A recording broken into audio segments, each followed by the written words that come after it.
Authorities have not said whether a hate-filled manifesto posted Warning signs that were missed. Stephanie Ramos starts us off from Buffalo.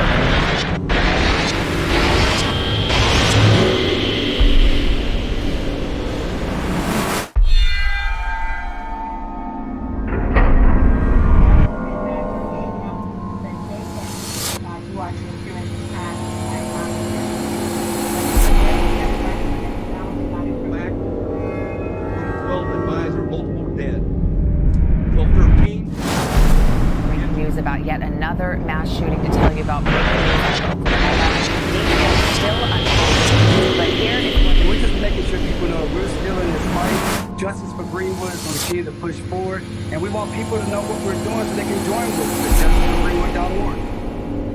Well, you brought up the lawsuit that was allowed to proceed. What are the next steps? Like, where